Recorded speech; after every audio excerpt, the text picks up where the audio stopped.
2, 1. Okay, welcome to the Black Column Podcast. I am here, Jabia, aka the Crew Philosopher. We have my other host, Shannon, who I'm in trouble with because I introduced her right now. No, it's okay. You could do it. You could do it this week. It's fine. And we have my guy. Well, you know, our guy as well. We all went to high school together. Big Mike in the building. Big Mike, how are you doing? Existential crisis, boy. You know the vibes. No news. Sadness. Sadness. He's throwing up gang signs. I don't know what he's doing. But he's throwing up gang signs. Yo. I just want to balance the backdrop to like what you're seeing right here. You know what I mean? This is how he feels less guilty about his privileged lifestyle. Yes, it is. Yes. Exactly.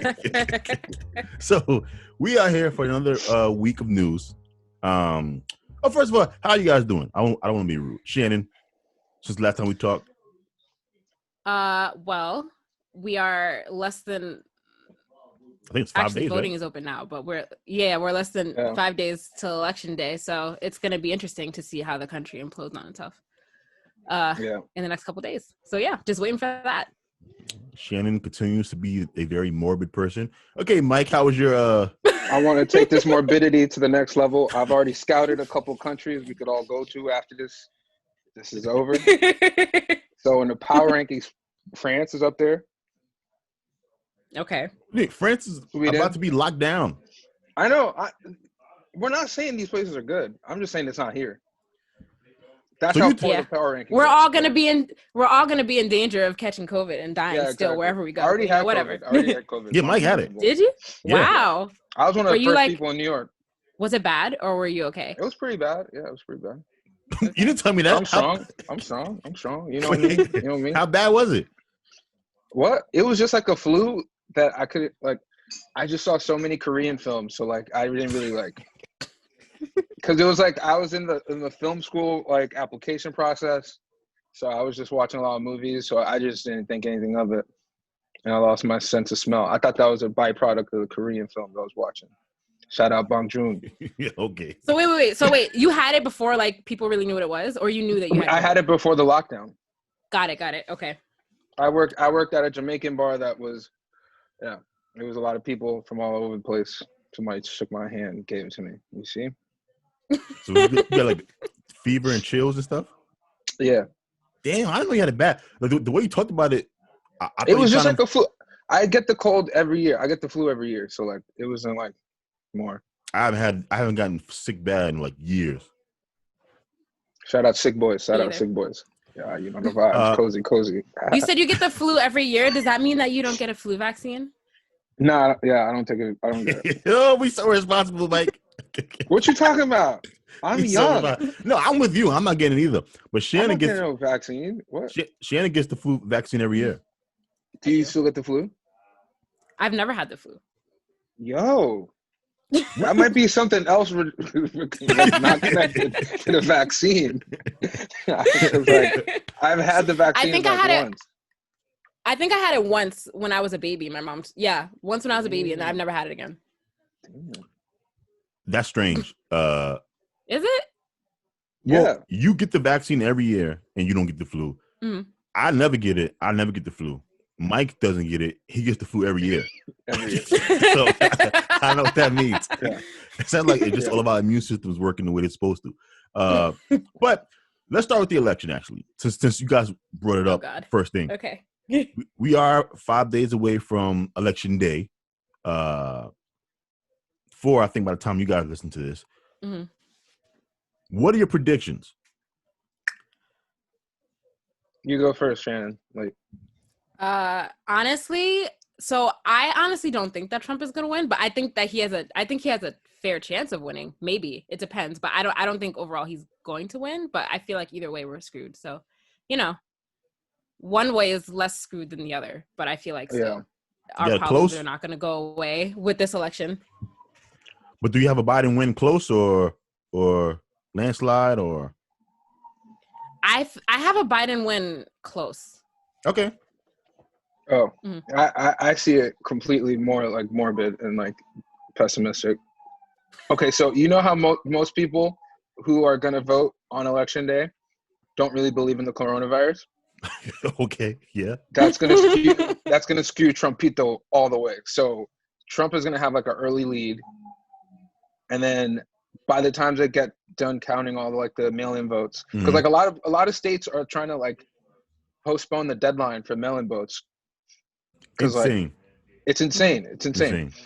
But anyways, like it's not gonna be a landslide either way, but Trump is gonna be like in the lead a little bit, and then after a certain point, Trump is gonna just like stall it until it like looks bad on the country. Like we're in a month, it's like gonna be December, we still don't have a president, and they'd be like, well, shit, fuck it, Trumpito, stay.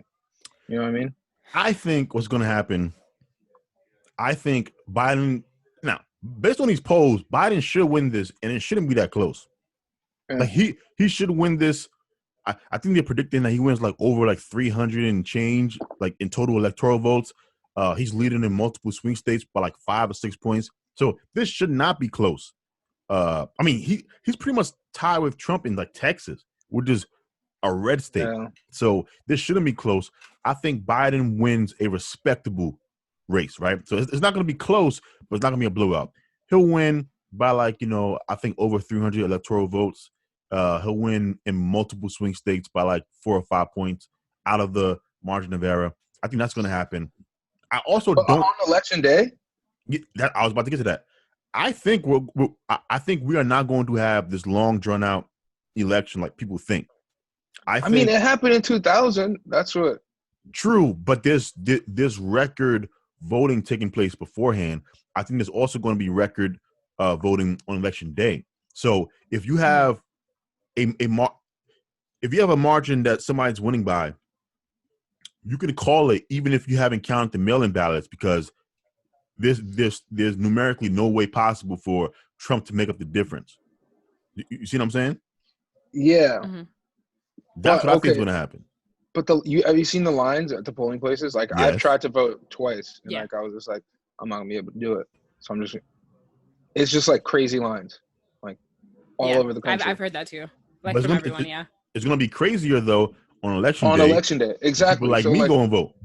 Yeah, exactly. So how are you gonna get all these votes in 24 hours? Because here's what I'm saying: if you have record turning, if you have record breaking voters coming out on election day, all those votes can count that day, Mike. But like if the lines are like more than 12 hours long, like are you sure that like the last, you know what I mean? Like these lines are gonna be crazy. Yeah, but Mike, remember, they don't count each individual vote. Now, I'm gonna educate the public out there. What they do, they have algorithms. I'm serious. They got algorithms. They have estimates, so they can tell. Okay, well, this county is leaning heavily blue, right? And so when they call, states in previous presidential elections, they didn't finish counting each individual states. Matter of fact, Mike, there's been times where they'll call a state and there'll still be people online. Yeah, because they reason, okay, it is statistically improbable that this candidate can make up the difference, so we're going to call this state for this person or that person. I'm saying that you're going to have such a turnout on election day that they're going to be able to either say Trump won this state or Biden won this state, because it'll be too much of a difference to make up. I don't think we're going to have 2, 3, 4, 4 or 5 weeks go by and not know who's president. I don't think it's going to happen. Yeah. I didn't think it was going to be that long. I thought it was going to be a few days, not a couple weeks, hopefully. I mean, yeah. But. And so do you guys predict? Big man in the sky. I hope one day. I hope you're right. But I don't know, man. Like this is kind of dodgy. Do you guys predict some post-election violence, or people are singing it now? Yeah, I do. Which side? I'm gonna get violent. What? From honestly, from either side. Elbows? From either side, honestly. Okay, so you got some left-wing violence happening, Shannon. Yeah. Well, yeah. I definitely some protests. Definitely probably some rioting too if Trump wins again. And then I think if Biden wins, we'll get some of that tiki torch protesting from the extreme right, Trump supporters. Yeah. Tiki torch. You ain't gonna never that go, Shannon. Oh, the tiki torches? Yeah, she's never gonna let that go. I mean, I see one and I assume hate. I see all these restaurants. It's like y'all hating right now. All right, so those are the election predictions. Coronavirus. Wait. Before we go ahead. How are you guys planning on voting? I'm voting on election day. Okay. Me and Shannon have been speaking out against mail-in ballots since this thing started. Oh yeah. Yeah, I don't trust mail-in ballots. Don't mail in your ballot if you're an able-bodied citizen. I mean, the deadline already passed, so don't. But yeah. Some places. Yeah. It's too late now. But if you did mail in your ballot, you shouldn't have. But whatever. Oh really? Damn. Yeah, I don't trust mail-in. I don't trust it. You trust mail-in voting, Mike? I mean, there was like no choice in the matter. Like this, like ideal world, we would have just gotten online and voted in person. But we have a pandemic. You know what I mean? So like we gotta have to work around it. No. Look, if people are saying that this is the greatest, the gravest election of all time, right? The country would never be the same if Trump gets a second term. If you believe that, yeah, then you should be willing to risk your life to vote. I mean, like, who believes that? A bunch of people, apparently. I see it everywhere I go. Saying it. This is. You have to vote. You have. Oh, and quickly, can we talk about voter shaming? Just one last time. Is this a new? Okay, yeah. No, voter shaming. Explain. Go ahead. Yeah. Talk about it. People who like what you did to me, Mike, when I told you I was going to vote for Joe Jorgensen. No, both of y'all did that to me, and y'all gave me attitude and side me for my vote, even though I was fulfilling my right as an American citizen. You don't convince anyone to vote for your party. Oh, for my voter shaming? Yeah.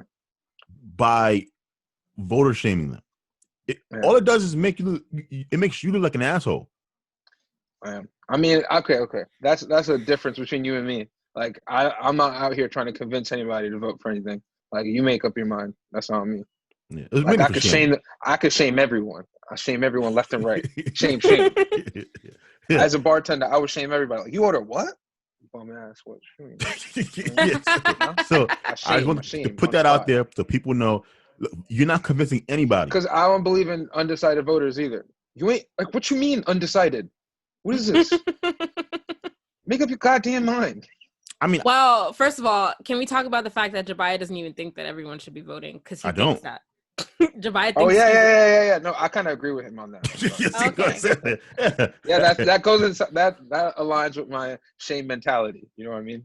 I don't think the best in all people.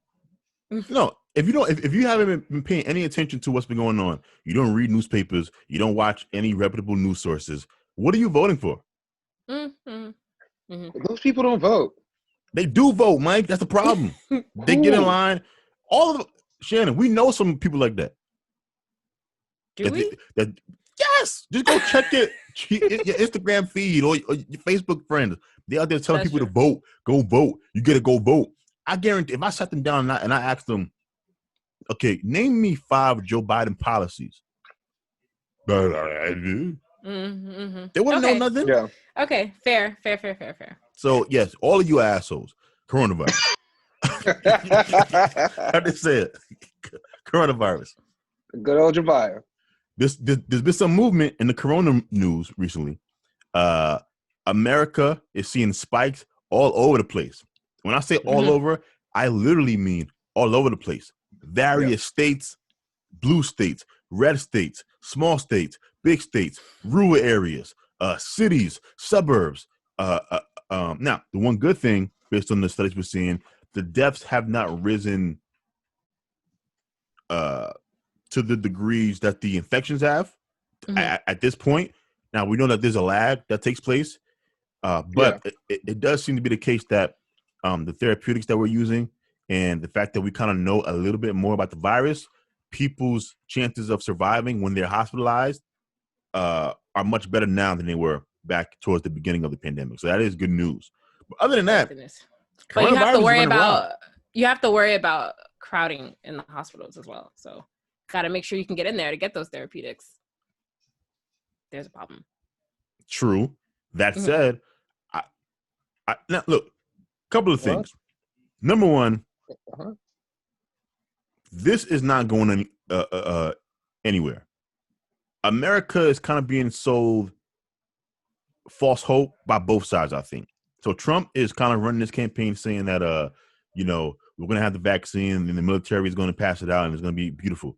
It is not going to be beautiful, right? You are not going to get, most of you watching are not going to get a coronavirus vaccine until probably the middle of 2021. And that's being generous. Is what Fauci came out and said recently today during he said 2022.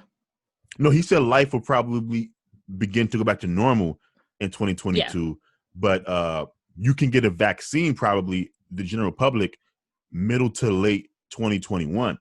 So we're going to be wearing masks and socially distancing for probably like at least an additional year and a half, probably 2 years. Being quite honest with you, and so Trump is pushing that lie that the vaccine's coming out and the military is going to be able to distribute it to everybody. Joe Biden, though, is also pushing a lie about vote for me and I'll be able to take care of the virus. France is seeing spikes. They have mask mandates. They socially distance. Why are they seeing spikes? What? Am I the France correspondent because of my hat? Yeah. I'm just saying. My scouting? Yeah. Why is France seeing spikes? I mean, okay. So you gotta talk about how they first handled the response in the first place. Like Europe tried to do everyone followed each other's lead. So when Italy closed down, so did France, so did Germany. All of them closed down at the same time. And then England was just like, yo, we Brexit. We do what we want. Yes. But after a certain point, these countries aren't cash rich as America is. Their economies weren't built to scale in this pandemic. You know what I mean? So they depended a lot on tourism, a lot on people coming in and out. So they started opening up way faster than anybody else thought they could. You know what I mean? There was people. So you're saying they opened too soon? They opened way too soon. There was people already in stadiums in late July. Fans were there. You know what I mean? What? I didn't know that. I mean, I'm team soccer man right now. Yeah. Yeah. So you can see in the corner. But yeah. There was people already there. They already opened. They did a harsh shutdown in the beginning, the first couple months. Yeah. And then they were like, well, we did it. Look at us. We're not America. Open up. And now they makes sense. But it also happens the people are tired of it. People are living intergenerational families. That's why Italy was hit so bad. You know how there's a grandmother, father, and children all living in the same house. Yeah. Once the younger generation saw that their grandparents didn't die, they're like, why the fuck I gotta lock in? I want to smoke and play soccer. So Italy is a violent protest are going on all across the country. They're like, we not wearing masks, we playing football and smoking. Okay, fair enough. No, I'm with you. And I believe what you're saying. You can't shut down these countries for this long. It's not realistic. Well, and that is getting to my larger point. When Joe Biden speaks about how much of a better job he's going to do than Trump, he hasn't really said what he would do differently than what Trump is doing right now. No, he hasn't. All he's been talking about mainly is making everyone wear masks, which is not really. That's not really. Yeah. I mean, people are wearing masks now. Well, most people, not all people. Yeah. That's the main thing. The main thing is that we can't really, we're not going to be able to control this virus. We can't stop it. Only impede its progress. It's not we could either have it run rampant or we could have it just run its course as it runs. So I think the smart way is just measured social distancing and opening some things. How New York has been doing it. It's been stages. That's how it should have been worldwide. But even New York is experiencing, it's gonna these outbursts are natural. It's a pandemic. It's natural. Mike's point is what I was going to say. The only way to control this virus. I mean, I said my point. So. Control is the wrong word. Control is the wrong word. But to Mike's credit, when he says stages, right? Where you open things up. I think the growth number is anything above 1%, right, Mike? Yeah, exactly. Yeah, that's like the percentile. Yeah, so keep it below 1 and it's good. Okay, so what Cuomo is doing is actually the right approach, which is if you have areas of New York City in which you're testing people and you know that certain neighborhoods the positive rate is like 1.5 or 2%, you have to roll back and shut down for like 2 weeks, 3 weeks until you get it back down to 1 or below 1, and then you can open up again. We are going to be in a series of lockdowns and opening up for the next 2.5 years. No one's being honest about it because politically it's not a sexy message. No. What? That we're going to be moderately successful at curbing this and people are still going to die? Like, yeah, that's not exactly. That's not the hot message, bro. That's not going to sell no records. Yeah. And nobody's going to be selling records on like, yo, we just going to be okay. Yeah. No one's going to say it, but people need to know that because there was an article written recently about how over in certain places overseas, I think France was one of them. As they enter a second stage of lockdowns, they're actually making not laws, but recommendations. Instead of telling people to quarantine for 14 days, to have it be like 10 or 11 because that was a problem. Because okay, so this is a side note. I've learned this all because I follow like European football. Mm-hmm. So every couple of weeks they go on like international breaks where the players go back to their main countries and play around. And this has been horrible for the coronavirus because like they're traveling across borders, they're getting in contact with different groups of people that aren't like in their bubble. Mm-hmm. And a player was tested positive, and he was next to another player, and he played for my team, Arsenal, number 1. And Scotland wanted the player to wait 14 days before they come back, but then England was like, "You're not just gonna risk us losing all our money for your dumbass rules. Like, he doesn't have coronavirus. He's good. Come back." You know what I mean? Like, so like this power move of just like, we have to let the economy go forward, and like we have to like be able to curb expectations on like quarantine days, on like who's more liable to get the coronavirus, who's more liable to get really sick. Like, we got to curb it. You know what I mean? Like, it's going crazy in Europe, and it's going crazy here. I'm going back to normal. Like, I don't know about you guys. Like, I've been going to restaurants. What do you mean back to normal? I mean, like, come on, bro. Like, what you mean? Like, I can't be like locked up all day. Like, no. So go ahead, Shannon. Sorry. I don't spend my time locked up all day. Like, I go places. I hang out with some friends. I'm not like in my house all day anymore. Oh, like she's I was back in March. What? But no, I'm not. Yeah, you just super spreader. What you mean? We're young. you just have to be responsible. Like, a responsible thing to do is not. Cuomo. Oh my God. First of all, I get tested Cuomo doesn't like say that I can't go to a restaurant. The restaurants are open for a reason. You just have to be smart and responsible about it. No, What's not responsible is, so my cousin's having a Halloween party at her house, and I'm like, that's not responsible. I would not be going to that. But there are other things that you can do. You calling the police or not, Shannon? No. No, I'm not calling. Wait, what is that sound effect? See what I mean? What? You got the op on you? Yeah, I got the op on me. She's not. Mike. Shannon is putting all of our lives at risk. So she knows her cousin is probably is it a girl? Yes. I knew it. So her cousin is going out there putting people's lives at risk. She has a civic duty. Wait. I've been to a house party. Oh, there you go, right there. Oh, so none of y'all care.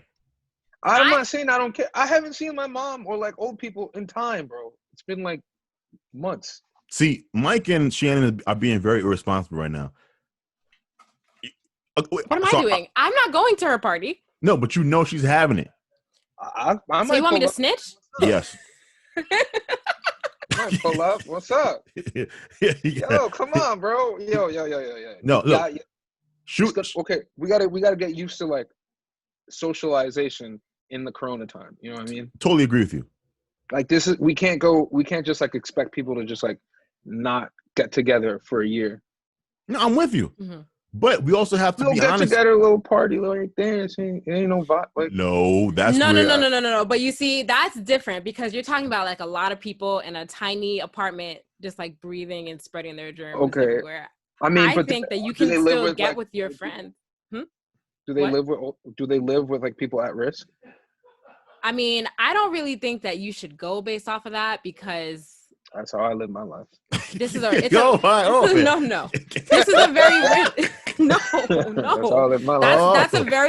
That's a very outdated way of thinking because like it's been proven that you don't have to be old or at risk. Like literally, you can die and you can be very young. But wait, hold on. That is very true, Shannon. But we should not be like the mainstream media and like just push panic. I'm not pushing panic. No, I know. I'm just saying.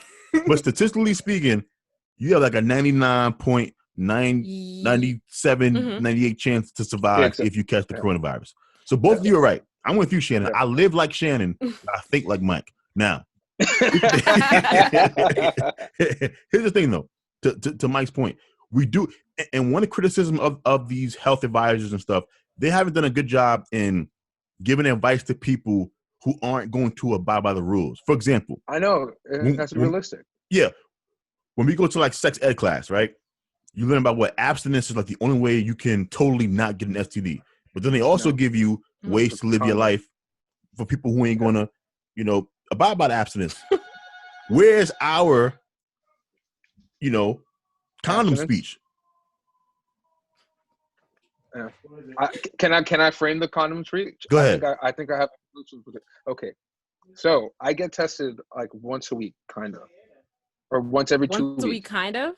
Okay. Like every other week, or if I see a lot of people, I get tested. Mm-hmm. So like I know my status, and I hope people I'm around know their status as well. Like I feel like all my friends get tested often, so like we have a little connection. System. So you kind of living.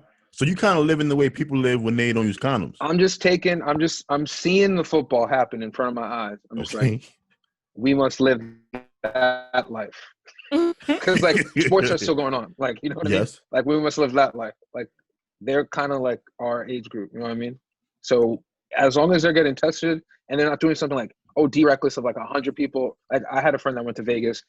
We took a time out for time. Like we took a 2-week time out. I was like, nah, you bugging.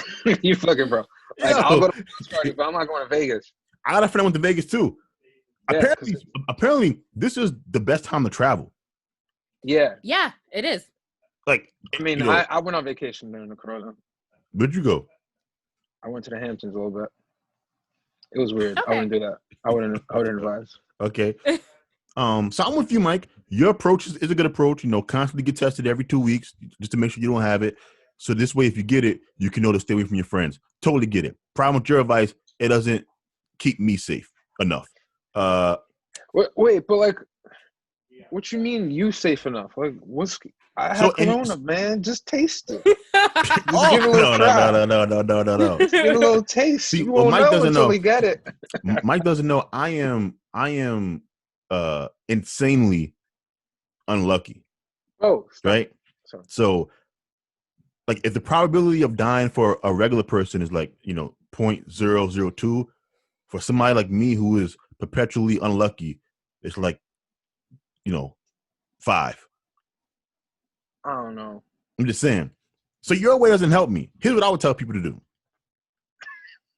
If you must, now look, if you out there smashing strangers during the pandemic, you just taking all the risk in the world, right? You cannot have a good sex life and also be worried about coronavirus. You got to pick one. So if you're in that category, I have no advice for you. For everybody else, here's what I would say.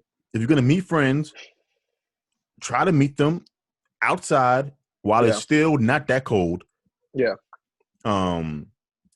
Stay away from each other, outdoors. It is so difficult to catch this thing outside because it's just constant. It's infinity ventilations, fresh air everywhere. So be outdoors. If you can't do outdoors and you must go to somebody's house, keep the windows open or one window open, right? Keep your mask on while you're there. If somebody's sitting on that side of the couch, you sit on the other side of the couch. Just do everything possible to increase the likelihood that you don't catch this if somebody does have the coronavirus and you just don't know about it. And so taking little steps like that, also, Mike, what do you think about this? Paying attention to which zip codes are having bad outbreaks, right? Yeah. Oh, Are they doing contact tracing around you guys? Because they do that around me. I I don't know. We live in the Bronx. So like, if I go to a restaurant, they ask for like my number and like so they could track who I've had contact with, which is kind of actually they did that's big social media on me. Like this. I've experienced that at one. I went to one restaurant and they did that, but I've been to a couple places and I haven't. Yeah, and then they text you like you've been at risk. You two are just the worst people on this topic. What you talking about? I mean, y'all out there just pretending like people ain't just catching this. Shannon said she's been on a couple of times, and they no. Okay. Yeah. Wait. Real quick, I've only dined indoors once since they opened indoor dining. The rest of the time, I've sat outside. Was it good food though? Like, give us a review. Like, was it worth it? No. It was good. Well, first of all, it was empty. It was empty. There was only me and the person I was with, and then there was somebody else sitting way on the other side of the restaurant, and like that was it. No. Here's the problem though. When you go out like Shannon does, what? It's not just going out. Because now she has to prepare to go out. So, for example, Shannon's been in beauty parlors. I could tell, right? Getting her hair done, doing things like that. Yeah. I've been in a salon too, bro. I got mani-pedi. See what I'm saying? So, I used to get mani. Yo, come on, bro. You know the vibes. Look, don't listen to them. I started going to the gym again too. Hey, yeah, same. I did that last time too. All right, now I'm drawing a line. The gym is literally the worst. No, seriously. Everywhere else, I know. The gym is literally the worst place to go because none of the protective measures really work. A mask work, yeah, but not when you huffing and puffing and breathing all hard because you know they're gonna pull it down to breathe because you can't breathe in them things and work out. I pull it down. Yeah, you see what I mean? Burning. No, stay away from gyms. I don't pull it down. Yeah, so stay away. Then you're not really getting the burn-in. So what's the point of you being in the gym? Yes, I am. Yeah, come on. I'm going back on this one. Put that work in. Come on, listen. Question with the coronavirus. I mean, have you guys been keeping up with the flu conspiracy theory? What you mean? What? So apparently, flu deaths are almost non-existent right now. And because everything's being okay.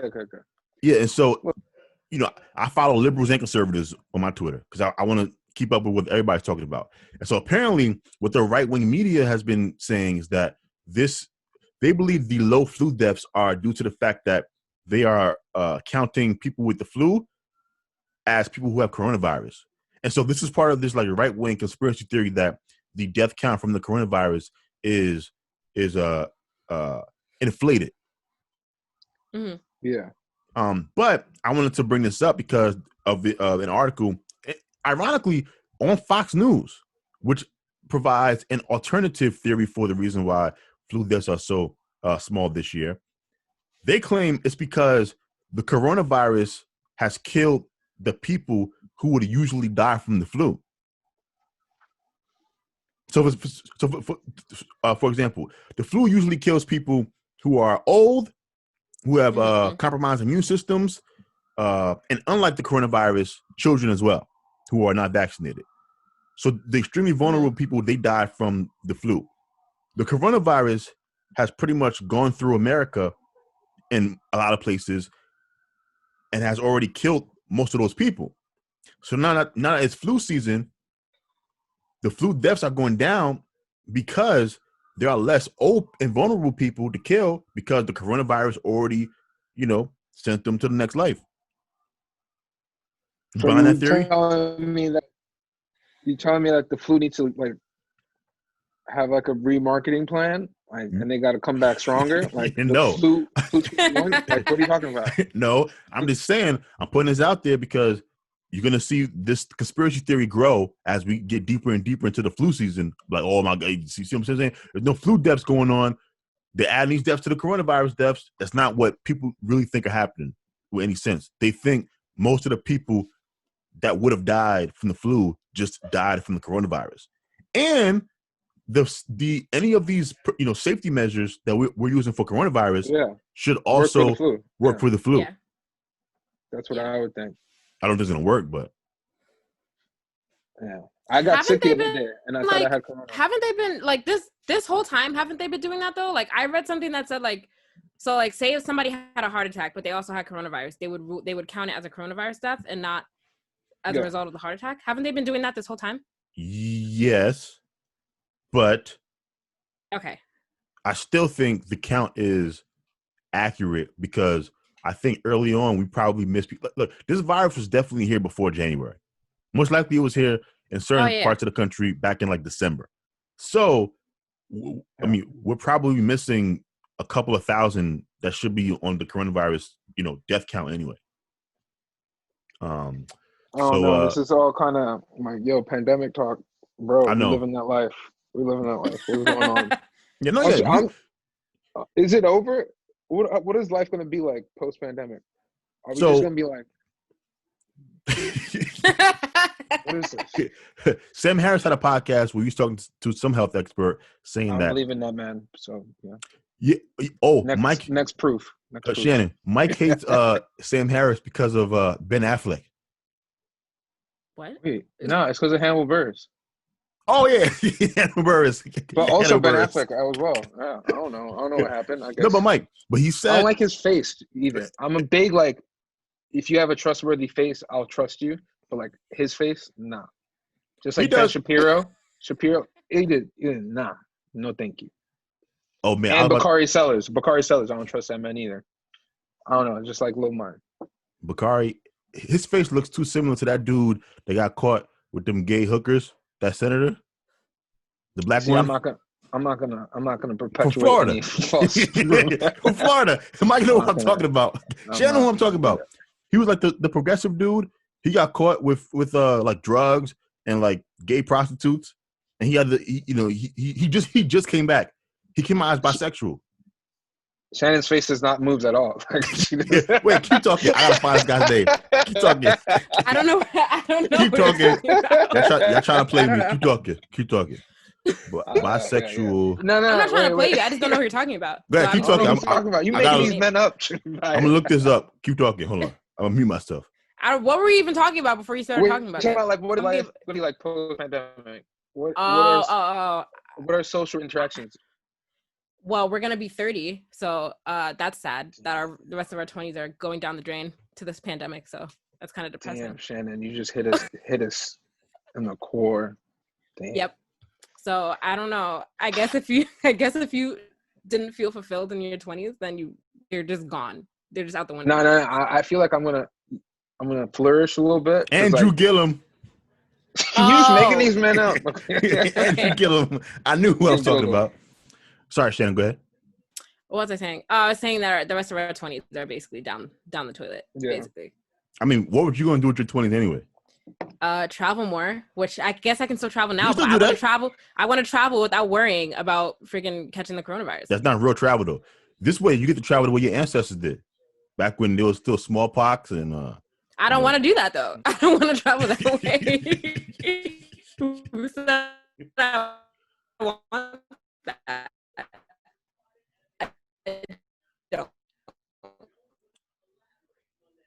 So we you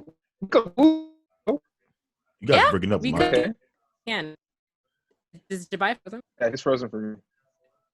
He got that. I can hear you. Go ahead. No, he's frozen again. Okay, go ahead. You're back now. Okay. But now I don't know what I was saying again. You're talking about moving. Oh, yes. To Bali. To Bali, really? Yeah. Oh, she going where Russell Simmons is at. Wait, why? Wait, what are your reasons behind what you Bali? did, Shannon? Because I love Bali. I went to Bali last summer. Yeah, last summer. And it was amazing. And I said that I would live there. So if I had a choice to move out of this country, that's where I'd be going. Look, life is not going back to normal until like 2025. That's what the guy on Sam Harris's podcast said.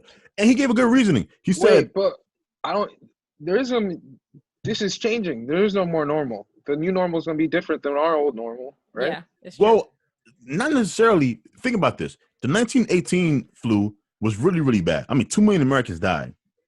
Eventually, life got back to normal to the point where people was out there, kissing and, going back in buildings and stuff. So eventually, it does get back to normal because people do forget. But what the guy on Sam Harris's podcast was saying, he's saying that he thinks the The vaccine comes out 2021, mid to the end of the year, right? Yeah. 2022, we still have to wear masks, right? Because he believes that the first vaccines that come out won't actually keep us from getting the virus. It'll keep us from developing the symptoms that kill us if we get it. Yeah. Right? Mm-hmm. So, isn't that what the flu vaccine does? Somewhat. The flu actually does provide protection from the virus, though to Mike's point, most of the time it's only like 30-40% effective. Yeah. What it does is just it lessens the your experience if you get hit with the flu. But he was saying that there's also going to be like a couple of years of shell shock. So even once the vaccine is out, people are going to be hesitant to go back to normal because they remember everything we've been through. And then he said 2025, we'll probably see this thing where we go in the extreme opposite, where people, out there having orgies and crazy summer of love. Yeah, like big ass like music festivals like Coachella Time 5. Yes, exactly. I mean, I'm there. Hell yeah. What you mean? I love going to concerts. So that's what he's predicting post-pandemic. Any last thoughts on the virus? I just think I hope for life post-pandemic. I hope for a more positive, more love-forward life society. Okay, Mike. You gonna marry that girl? Yeah. It's all signed and delivered. Hey! No, not really. No. I just hope like, I don't know, man. Like, this is kind of crazy, and we all went through something. So, like, we're all gonna have like this shared trauma. You know what I mean? I feel like we all live. Yeah, right. Assuming some of us are gonna be left over. We could all die. But you know what the big thing is? I feel like nations and borders are getting less and less important. Really? I feel the exact opposite. Really? Yeah. I think I agree with you on that. With who? With Jabia, not you. Sorry. It's like, what's the point? Like, they're all like you can't point to a country and be like, well, this is like the ideal place anymore. Oh, I know what Mike's talking about now. Hold on. I don't know. So basically, Mike is saying that what this experience has taught us is that there's so much movement between like locations and spaces that it is probably in your best interest to kind of care about the health of the entire world and not just your own. Yeah, I'm just saying. And kinda. And also, like, if you didn't, it doesn't matter because like everywhere looks the same on Zoom. You know what I mean? Like, I could be in a different country and it'll still be kind of the same. Like, I feel like a lot of walls have been broken down. A lot of walls have been broken on. Like, what are you talking? We could work from home and like not pay rent in like these metropolitan areas. You know what I mean? Yeah, this has the potential to do, to Mike's point, I think whatever your political leanings were before the pandemic, I think it might strengthen them, right? So if you was like somebody on the left who believed in, increasing, the number of immigrants come in and more drugs for everybody. Yeah. Instead of locking them up, you know what I'm saying? Everybody get one. Yeah. So if you lean that way, then to Mike's point, I might reinforce that. But if you lean the other way, like conservative, and you wanted more borders and less movement, each side can use what happened to justify their political beliefs. So that's an interesting point, Mike. Yeah, and there's no middle ground anymore. Absolutely not. But it's gone. Middle ground is for pussies. Yeah, it's not. It doesn't exist. Like, it's a mute point. Like, people are what they are. Mom. No. Okay. Did I tell you that like my mom started going to church again? No. Like, really?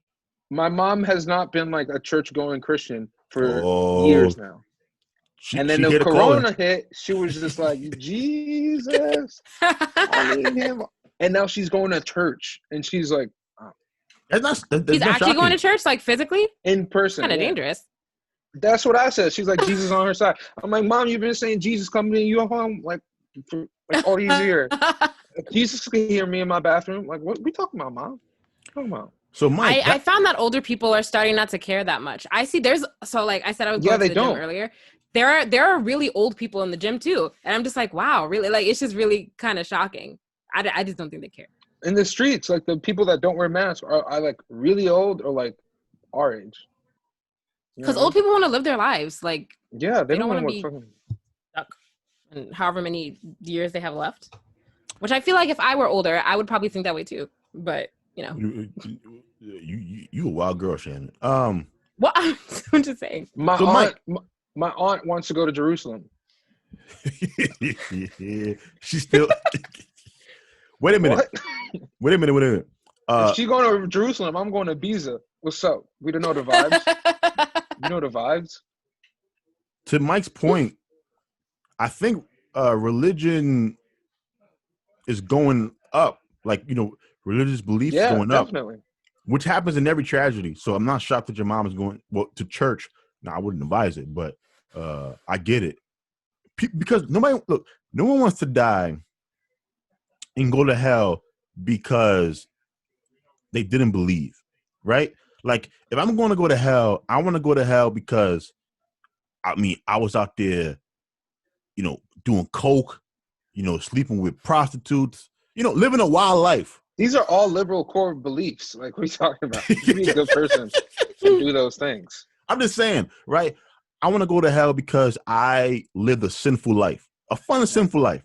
If didn't pay taxes. You know what I'm saying? If you lived a good life, but you just didn't believe in God and you go to hell, that's bad. Yeah, it's kind of crazy. So I understand why people go to church when crazy shit happens, because it's like death is so uncertain. We all pretend like we're cool with it, but we're not. Wait, Shannon, are you religious a little bit? No. Shut up. That's not true. I believe in God. I just don't go to church. Jabia, we talked about this. I know. That's why I said no. Shannon, no. Mike, like, Shannon is what I call the in case Christian, right? So in case he's real, Shannon, That's not true. I believe in God. I just don't go to church. Shannon, do you believe? All right. So, do you believe in sex before marriage? Yeah. Okay. Well, there's one belief she doesn't believe in. Do you believe in abortion? Yeah. No. Mike, tell me, when is this religious upbringing going to come into play? But you see, Jabia, this is exactly what we were talking about. Justin Bieber is a pastor, isn't he? Like, He's a pastor. But Jabia, this is what I was talking about. This is what I was talking about when I said that millennials like to turn away from religion because people shun them for not believing in these things. But I can still believe in God, can't I? You're gonna be like my mom. My mom was like, she was an just in case Jesus lover. That's what I'm saying. And then like the next pandemic, I'm like, this is what happens with me. Like every time I'm on a plane, I get really Christian, I get really nice and polite. But like the second the plane lands and we good, it's everybody for themselves. Like, okay. You know what I mean? That's true. Like, come on. That's just like instinctual, but that's like not my choice. Like I don't go day to day just like kissing the Bible and everything. Now, this is an interesting conversation because I do think, to both of you guys' point, Mike said he wants to be more into like his love life after this is over. Shannon said I meant love forward as in like all individuals. You know what I mean? That's not what he meant. Shannon wants to travel. I did have an interesting experience. My birthday was on Monday, and I got an old. Happy birthday, by the way. Fuck you, Mike. An old. My birthday was like 3 weeks ago too. I'll play. I don't care about that stuff. Same. I had an old woman who I was involved with. She has a child now, and they group called me on Facebook. It's not my child, Mike. Okay. I see your face. So they called me, and it was like the best gift I ever had for like a birthday in a long time. And I hung up. I was thinking, wow, I'm going to be, to Shannon's point, we're all going to be probably 30 when things get back to normal, right? Like complete 2-3 years of our life just snatched from underneath us. Nothing we could do about it. And I was thinking like Mike, to Mike's point about like love in my personal life for the first time in a long time. Yeah. I wonder how many people are going to be like, like that. Like just looking, wow, I'm going to be 30. If you're like 32, 33, and you're a woman, and now you got to wait till like 35, 36, and you might want kids. You don't have to wait. You just have to be responsible in your dating life if you're going to date. There's no responsible way to have sex in a pandemic, Shannon. I mean, whatever. I guess. And by the way, you look dumb having sex with those masks on, by the way. Who does that? What are you talking about? I'm just saying, you look dumb. What do you think is like chatting game wearing a mask? Like who's spitting game with a mask on? No. Health experts have released like tips for like having sex during the coronavirus. Talking about keep the mask on. You look stupid. If you're gonna take the risk, Mike, the New York State health people released an entire what to do section. Wait, Shannon, is this real? Because like I don't know if I could believe it is real, but I just think that if you're gonna have sex, then you're already my point. There. The risk level is already there. So you might as well enjoy the experience. Yeah. Having sex with masks. Who the hell's gonna wear a mask with? Having sex with masks means you're already taking blowjobs off the table. I'm just saying. That's what it means, Mike. That's crazy. People actually doing it? I hope not. I don't know if people. I don't believe so. I highly doubt it. I highly doubt it. Because how do you get these updates as well? Like, who's telling you these things? Mike, this was released on like the New York State health section's website. I'm not what making is this that up. website? Who gets these websites? Type it, Mike. Type it.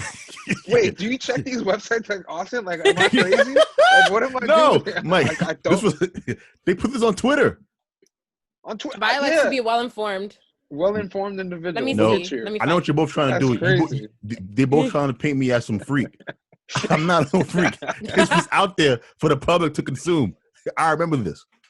Yeah, but like, come on. Well, Shannon's looking at it right now.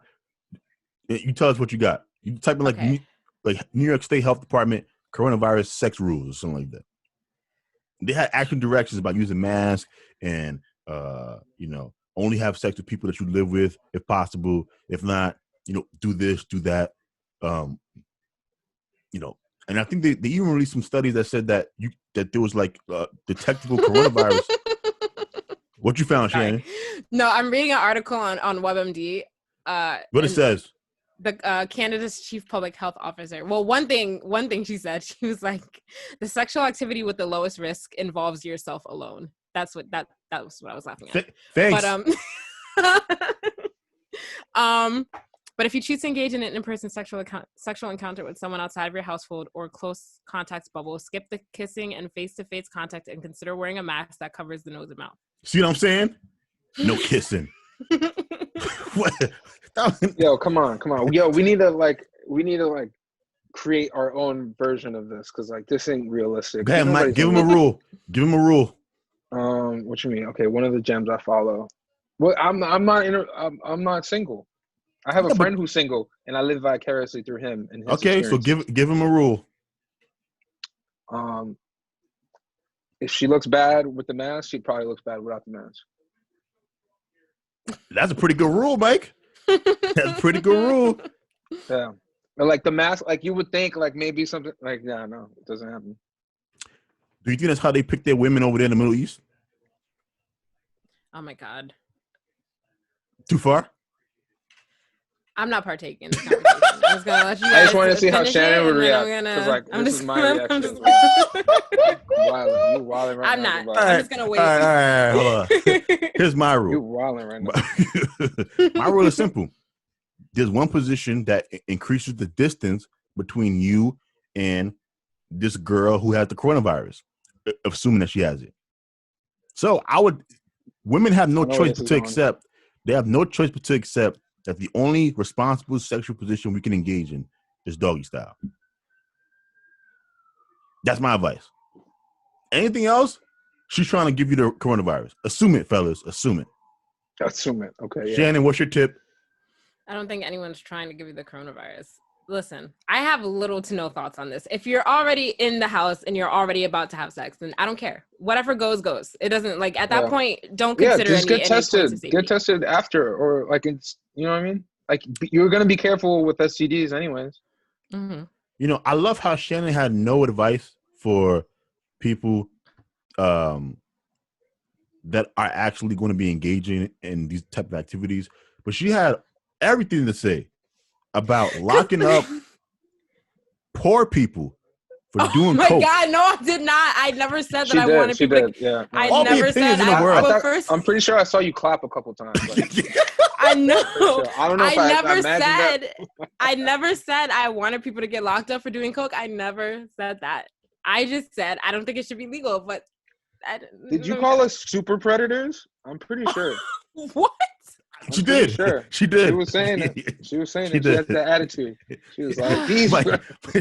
She said Joe Biden. 12-year-old super predators. She said Joe Biden. Parents. She said Joe Biden didn't go far enough. So I see the slander is continuing this week. Okay, that's cool. Come on. Amy Coney Barret is the latest Supreme Court nominated. The latest Supreme Court judge. I told Shannon before we weren't going to talk about the hearings because it was a moot point. Yeah. It was political theater. The Democrats did not have enough votes in the Senate to block a Republican nomination. So the Republicans were always going to nominate this woman. Everything else in the news that you saw was political theater. She's now sitting on the court. People are losing their minds on the left. And I wanted to know, just some of your thoughts on it. I don't know. I at this point, I feel like politics is gonna freaking cause me to go insane. I don't have a point. I think it's dangerous especially for the election.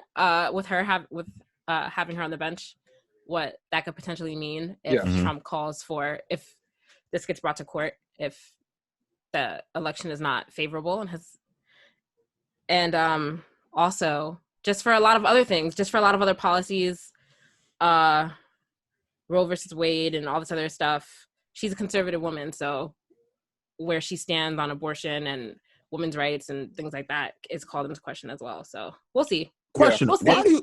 Why do y'all tie abortion to women's rights? Because it is a woman's right. I mean, not really. Yeah, it is. What do you mean? Whose right is it? No, so abortion to me is Can I make a request? Go ahead, Mike. Can we just skip this? Because I know what your point is, and can we just skip it? Like, we don't have to go over this every time, Jabia. Can we just skip this? Okay. All right, go ahead, baby killers. I kind of know what. Wait, I kind of wanted to know what he was gonna say. You haven't heard his logic on women's rights and abortions and men should want it and No. I wasn't gonna say that. What? No, wait. I usually gonna say some dumb shit. I wasn't. I know it. You were riling up. You had. I feel it. I just want to know if it's not a woman's right. If it's not a woman's right, whose right is it? No, the abortion thing to me is all about framing, right? So for example, Shannon, you're pregnant. You get into a horrible accident where you get struck by an ice cream truck. We rush you to the hospital, right? The doctors perform an emergency, C-section. Take your unborn baby out. It's like 5 months, 4 months, whatever, and they put it into those machines to help it grow and live a beautiful life. Is that thing alive at that point? Yes. Okay, so if it's alive, then why do you take the position that because it's inside of you, you have the right to kill it? Oh my God, Jabia. Because it's your body. Okay, so you believe women that are 8 months pregnant should be able to No, my God. Okay, you know what? We've already had this conversation. I'm not Mike, you see, okay, so I was a crazy one. Because now it's starting to get back into the same conversations that we already had. I'm just saying. It's a weird framing to put abortion with women's rights. But continue, baby killers. I think the nomination. I mean, not even the nomination. Okay, so it's Amy Barrett, right? Yes. She's a Supreme Court justice. It does make sense for us to get mad at it, but there's little to nothing that we could do about it. And we had a discussion before about how the Democratic Party is just too big. It's too big of a tent. It has to go down. It doesn't make sense anymore. I feel so angry with the left and the liberals. Wait, why? She had the option to resign while Obama was president. Yes, she did. No matter what to say. This was a responsible thing to do. It's true. It's true. She was 80. Like we would have gotten two. Like it would have been a split Supreme Court. This was like the main thing, but the tent was too big. She wanted to stay on board so she could like continue her politics and like continue to like stand for women. But like, come on, if you want to have a big tent, you have to be involved with like everybody going into the tent. You have to make this concession, and one of the concessions would have been you resigning and you getting replaced by a liberal judge. You can't have it both ways. You know what I mean? Like now, this is exactly why we had that argument in 2014. I love your point, Mike, because no one on the left is going to bring that part up as they bitch and complain about what took There's place no reason week. to bitch and complain because like we had the choice, and we could have pushed through the guy that Obama. Yeah, we could have pushed him through if we wanted to, but we didn't want to be disrespectful politicians. Like if you want to be a Big Ten, be Big Ten, big dick energy. That's what I'm trying to give. BDE. But here's the thing, though. I understand not wanting to push him through. I might disagree with it, but I can at least understand it. Well, Ruth, Gator, Bader. Ruth Bader. Yeah. Oh my God. Gator. Come on, guys. Wait a minute, Shannon. What's her name? It's Ruth Bader Ginsburg. Thank you. Yeah. When she did not, Mike, this makes it look like some horrible misogynist. When she refused to step down when Obama was president, she was already sick. People don't realize that. She was old. Yeah. She was already sick. So she was already the oldest when it happened. And she was already the oldest when Scalia died. Yes. I don't understand what was her reasoning behind not stepping down other than two things. Her ego, right? You know how old people get stubborn and they believe that they're not going to die. Or she wanted to be replaced by Hillary Clinton. We forget because it wasn't just the Supreme Court stuff that Obama and the Democrats didn't do, Mike. They also left open like a bunch of like federal courts. Yeah. They didn't fill.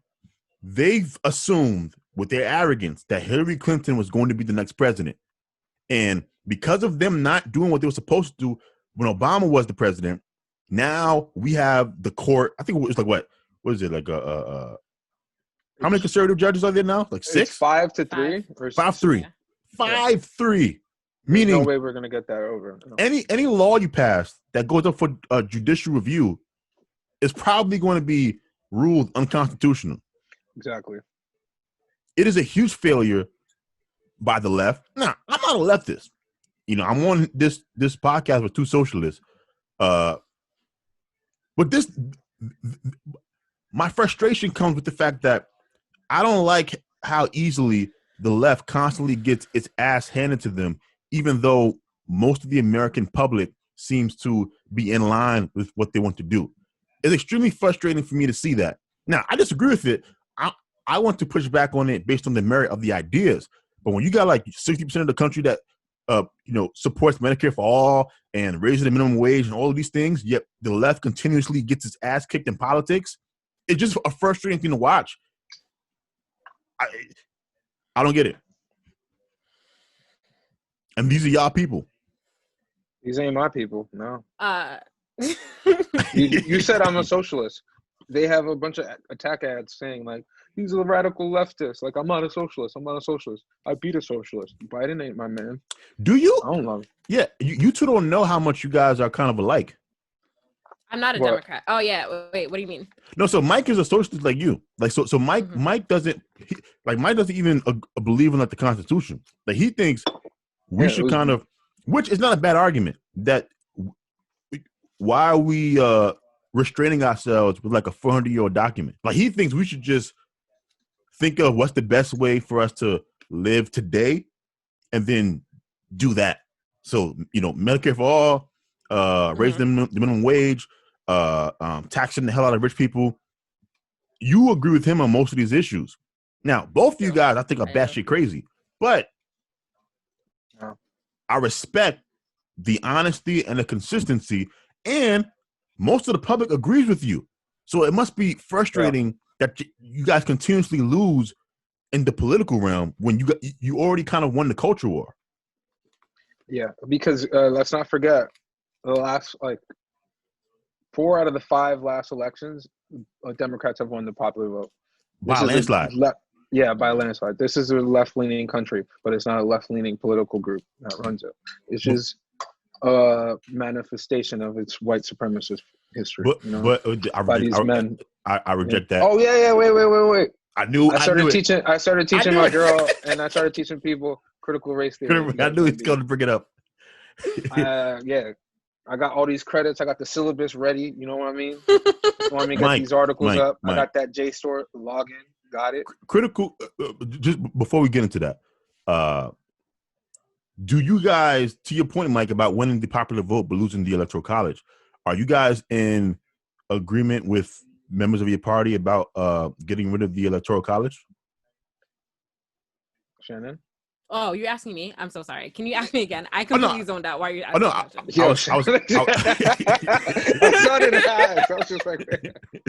I was saying, are you two in agreement, given what Mike said earlier about the last, like 5 presidential elections, the Democrats won the popular vote by like a landslide.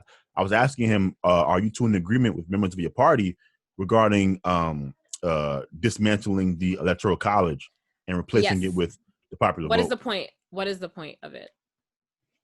I mean, okay, so someone said that if you got rid of the electoral college, presidents will only campaign in like 4 states, like New York, California, Texas, with large populations, leaving the majority. Where all the media happens. Spread all over the country. Yeah, sure. Do you guys don't care, or is that not a good argument? I wouldn't say that I care too much about that, to be honest. Okay. Yeah. You, Mike? I don't know if you feel that way, Mike. I don't you mean? I don't care about the middle America. You know me. Fuck them. I don't care. Milwaukee, eat a dick. Like, what you talking about? Cleveland, why are you there?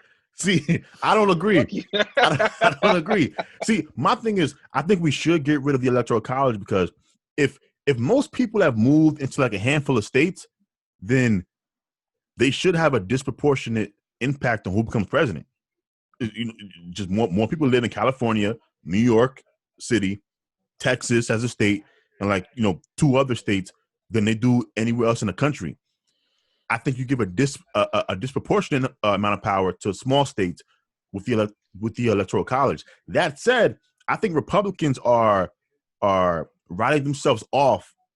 Yeah, because there are a lot of people that are Republicans in blue states. They just never vote because they know their votes don't matter. Yeah, and so but they do. No, they do locally. Like. You think states are blue? Like New York is a very red state outside of New York City. But it still ends up. No, totally get. But remember, Mike, 40% of Americans don't vote in general in presidential elections. Yeah, a lot of them don't vote because they live places where their local elections matter more. But Mike, they don't. We know that. Most people don't even know that there are local elections taking place. Yeah, what you talking about? They don't. Yeah, in the middle America, most people know their sheriff and know their local representatives. No, Mike, I'm talking about the big cities: New York City, California, Dallas, Houston. Oh, I'm saying, isn't that the problem? Aren't these like the liberal hubs? Like every metropolitan area is a liberal hub. So why does it matter? No, but my point though, Mike, is that there are a bunch of conservatives that live in New York City, for example. They don't vote because they know that they are outnumbered. So they just stay home. If you got rid of the electoral college, though, I think Republicans don't want to get rid of it because they think if they got rid of it, they'll lose every election, for the foreseeable future. I'm saying I think they are discounting how many Republicans there are that live in these super, super liberal, places. They just don't vote. Mm-hmm. Mm-hmm. Wait, but okay. How about this? The idea of a metropolitan center is a very liberal idea. Just everybody living together and cultural mixing. And the idea of small town and suburbs is a very Republican idea. I agree. So those things are reflected in the voting populace in each place, right? For the most part? For the most part, but also, for example, New York City is home to a Wall Street, a big business. Those people lean heavily conservative. Yeah, but they didn't even pay their taxes in New York. They got offshore accounts. So what are you talking? So why would they vote in this place that they don't? They they don't live here. They just like, they don't even claim that they live here. You know what I mean? If they're Wall Street executives, they wouldn't claim they live in New York. You know how many more taxes they'd have to pay? If they're smart, they'd say they live somewhere else, like Trump does. No, I Smart think man Trump. I think you're missing my point though, Mike. You are saying what I'm saying, which is we're saying the same. Yeah. So if you got rid of the Electoral College, suddenly all of these people who live in New York City, who hate the taxes and who hate all these policies, they would then have an actual reason to vote because their vote actually matters now. Okay, no, wait. Okay. This is the thing. Real Republicans or real conservative people. This is what I'm trying to get to. So, okay. There's a lot of people, and a lot of people would prefer liberal things. You know what I mean? Yes. Like if you live in an urban center, there's a lot of people around you, and we all work in like in the same neighborhood, and there's like a cap on our earnings potentials. Yes. We all live in the same area, and we kind of all just want to coexist, right? The real Republicans running Wall Street and like the people really making a lot of money, they don't give a fuck about like metropolitan ideas or ideals. Okay. And they don't care about their singular vote. They know that it's a bigger game they're playing. Oh, okay, I got you. So they wouldn't even like care about. Okay, makes sense. Okay, yeah. They would want the electoral, like, you know what I mean? They would like have property. They'd have like a PO box in Pennsylvania just so they could fuck. Like, you know what I mean? I know people who do that. Okay, so yeah. Okay, now I agree with you. I agree with you. I think it's gonna be sad what happens to the small states and the rural country because they shouldn't be there anyways. There should be no NFC in Central, no NFC South. Imagine it. I disagree with Mike saying, Mike, these people provide most of our stuff, right? Like, what you talking about? Are they Chinese? What are you talking about? No, I mean like. Where do you think we're getting our products? No. I'm talking about like farming, like groceries. Mexico? Mike, no, farmers. Mexico. Yeah, Mike, we get our produce from Mexico. Some of our produce, Mike. A lot of farmers in America provide the eggs, and they provide beef and meat and yo, quick fact. Potatoes. What? Yeah. If you get an American beef in 2020, you ain't getting the best beef in the world right now. I'm just saying that's a fact.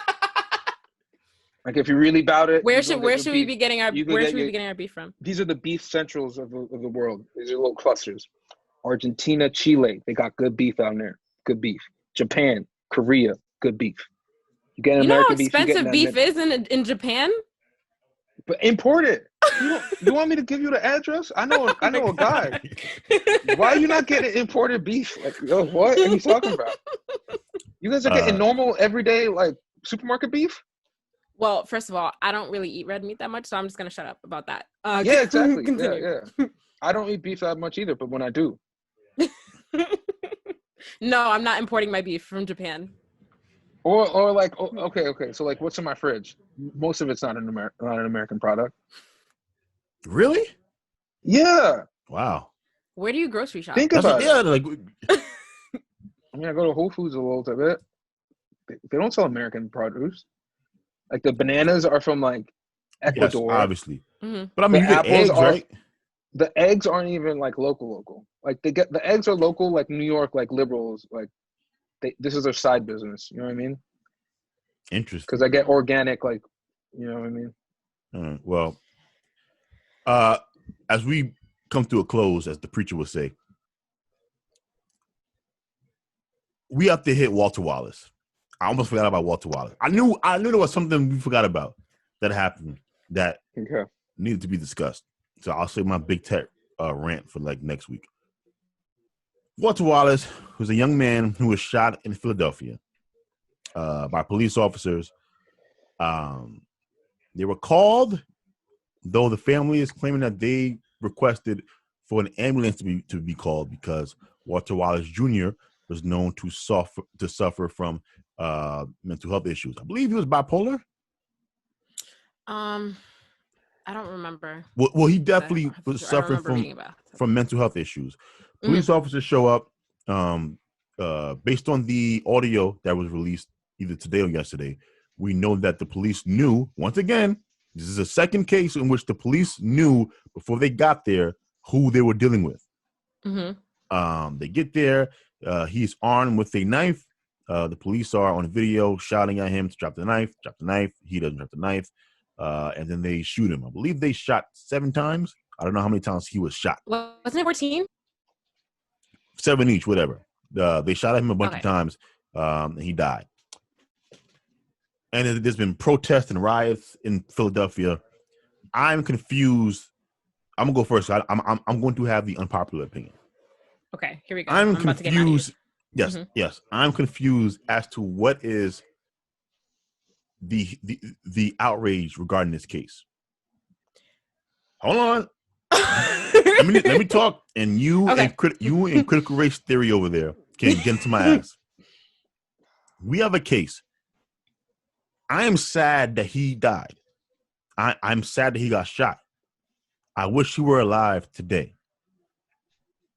But based on everything that I saw, based on all the evidence that I have to look at today, I do not see any way you can blame the police for shooting a man who was armed with a knife and who would not put it down as he was following them.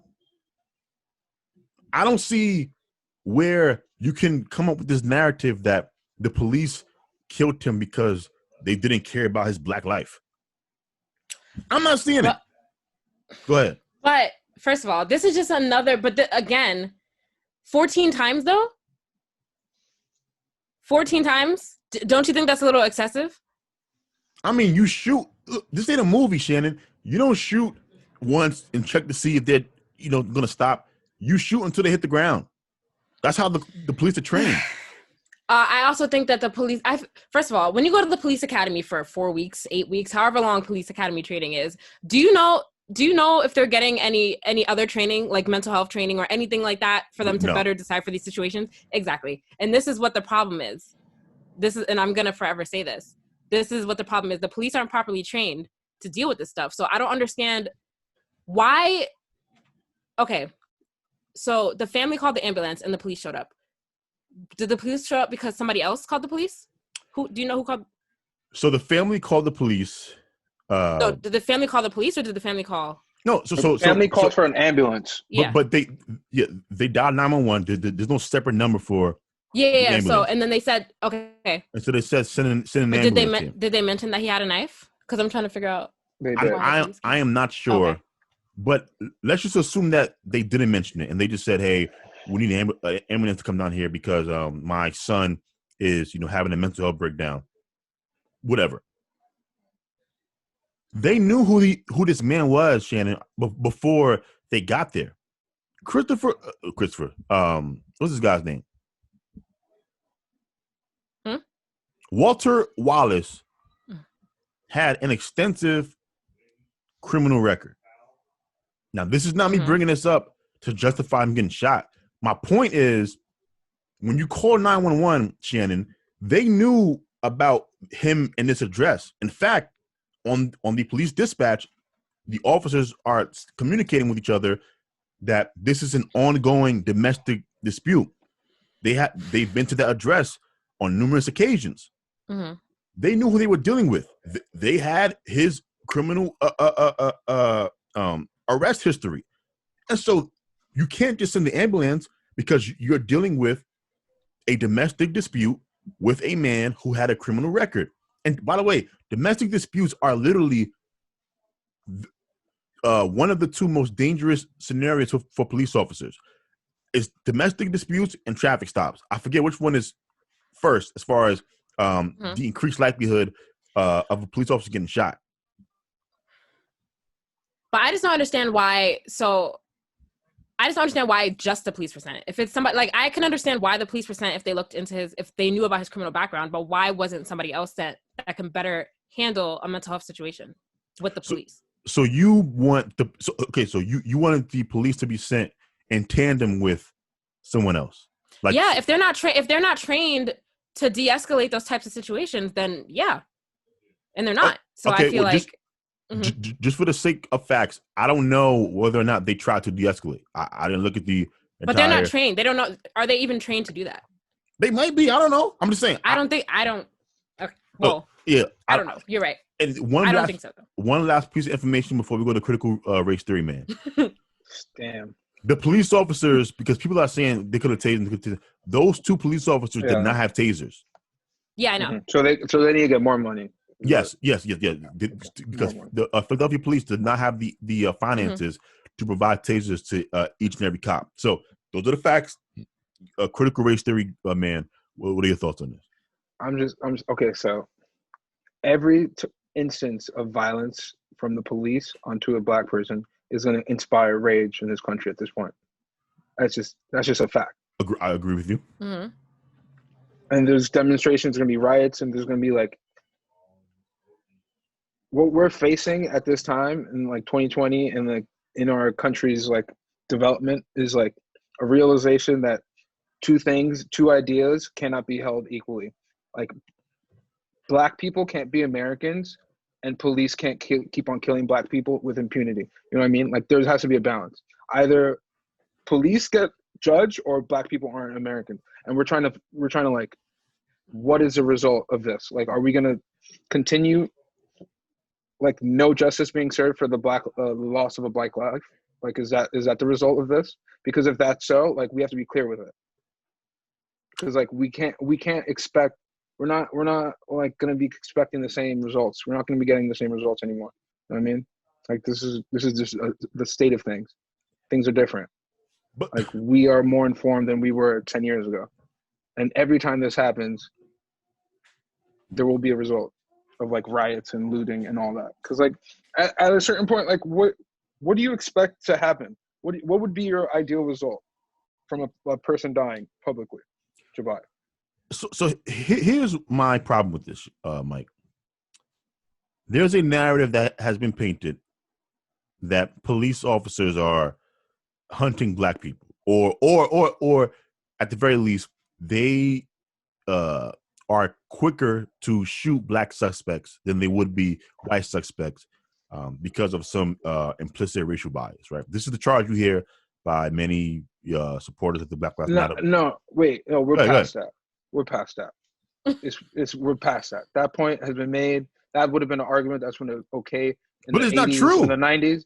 But that's not true. We're not arguing about that. We're arguing about the results of like what happens after the fact.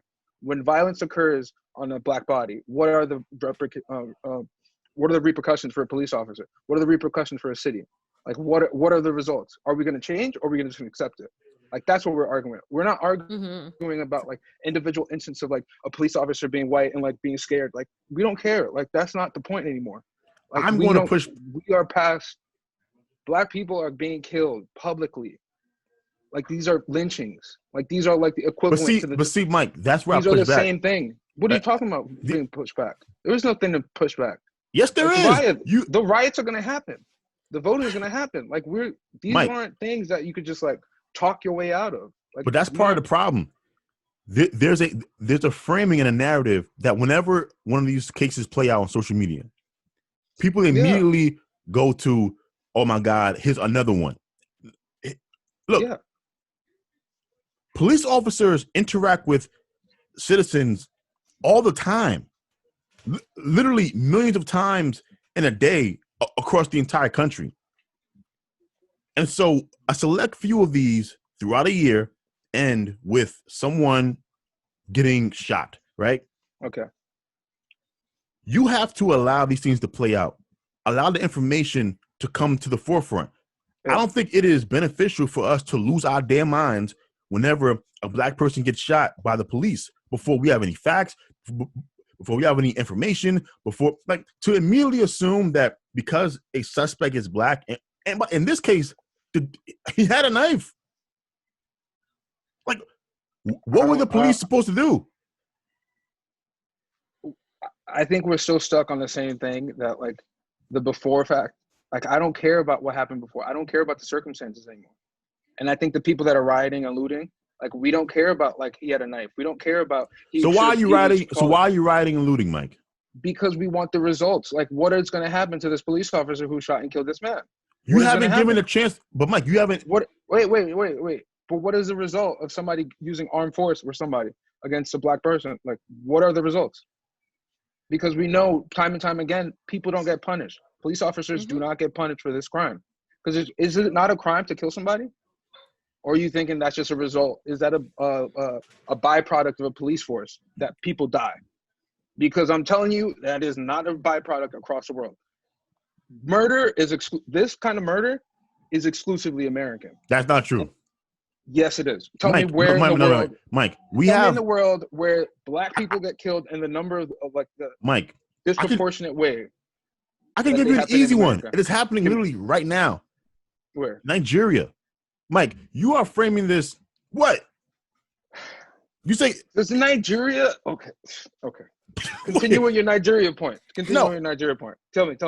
In Nigeria, you have a situation where citizens. Is Nigeria 14% black? No, it's overwhelmingly black. So that's their problem. It's an African state, so it's an African problem. Like their police state is not equivalent to 14% of black people facing a disproportionate amount of crime in America, because we do not represent 100% of America. Is America mostly black? Or no, it's mostly white. Exactly. So why is it mostly black people getting shot and killed? Well, we can, once again, if we look into these numbers, Mike, here's the thing. Yes, African Americans are about 13 to 14%, or 12, depending on what information you're looking at, percent of the population. That said, just going off of population numbers versus the number of black people killed is not an honest examination of the problem. We might be 13% of the population, Mike, but you know this. We don't commit 13% of the crime. We commit around 35 to 40% of the crime in the country. Now, why is that important? If you are in crime-ridden communities, Mike, it increases the likelihood that you are going to have interactions with law enforcement. So, increased rates of crime means increased encounters with police. And if you have increased encounters with police, you are disproportionately going to end up in situations where you are shot by police versus Asian Americans, Hispanic Americans, and white Americans. But okay, Jabia. Yes, I agree with you with everything you just said. But like, is this by coincidence or is this by like choice? Is this coincidence that like 400 years after slavery that black people are still in poor neighborhoods, or is it by choice? Like that's what we're deciding. We don't care about the preemptive options and the circumstances anymore. We're talking about what's going to happen after the fact. That's what I'm care about. I don't really care about the before. I know these facts are true. What you just said, like these are agreed upon. Like I'm not trying to revolutionize anything else. We are just trying to concentrate on what are the results of these events. So what do you think? If you want the status quo to remain, that is your choice and you are doing it. But like I am not okay with that, so I want to see change or I will leave. You know what I mean? Like these are the options. Here's the problem with your framing. Critical race theory 101. You know the boy. I'm just saying, like, just know yourself and then you could be yourself. He's just saying stuff. Here's what I'm saying. I mean, I'm not wrong. I'm not saying I want things to stay the same, but when you are looking to change certain things, if you don't have the correct analysis of the problem, then any solution you come up with is not going to lead to anything. Let's analyze the problem then. Yeah, I don't think the problem is a race problem. I don't. I look at the numbers. Why is race an issue? Like, why haven't we solved this issue? Why is race such a hotly contested subject if it's not a problem? You mean in general or in the context of policing? In general, yeah, both. Because those are inextricably tied points. Race and policing are tied in America like nowhere else in the world. So in general, I think the race issue is a two-tiered issue. The one, I believe African Americans in particular, and it's going to give me a lot of shit, but it's honest. I think African Americans are obsessed with slavery. I believe slavery is used as the reasoning behind everything that is wrong in African American communities. I believe it is used to hide behind failures as far as fathers not in the home, insane homicide rates, which by the way don't impact any other community. And here's the thing, Mike, if you're going to say that these disparities that we see are just due to race, then you have to explain why we don't see the same thing happening with Africans. there's a huge gap between the success in America between Africans and African Americans. We're both black. So how come they have significantly more success in America than African Americans? Many times they share our neighborhoods, poor neighborhoods, go to the same shitty schools, yet African Americans have an achievement rate. Africans have an achievement rate that is significantly higher than Africans. So make that make sense for me, if it is race. So you want me to? Okay. How do you think race as an idea began? Do you think we instantly divided people into groups? Like this group is a race here, that group is a race there. Like Europeans were one race because we all just vibing out in Europe. And Asians over there, that's just one race because they vibing out over there. But that kind of thinking takes away the amount of implicit power and choice that was made in the formation of this country. Yeah. Like Thomas Jefferson liked eugenics. You guys have to let's make everything collateral right now. These founding fathers didn't just believe in life, liberty, and the pursuit of happiness. They also believed in superiority of the races. They also believed in not mixing between the races.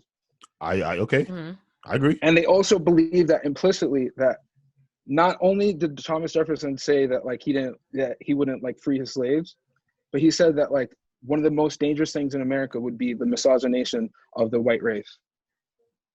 Would be the mixing. Okay. Yeah. He said this was his thought. And then he also got he was president. Yeah. He's everything claro. We got him on the nickel. We whatever the fuck, you know what I mean? These are the ideals that made this country.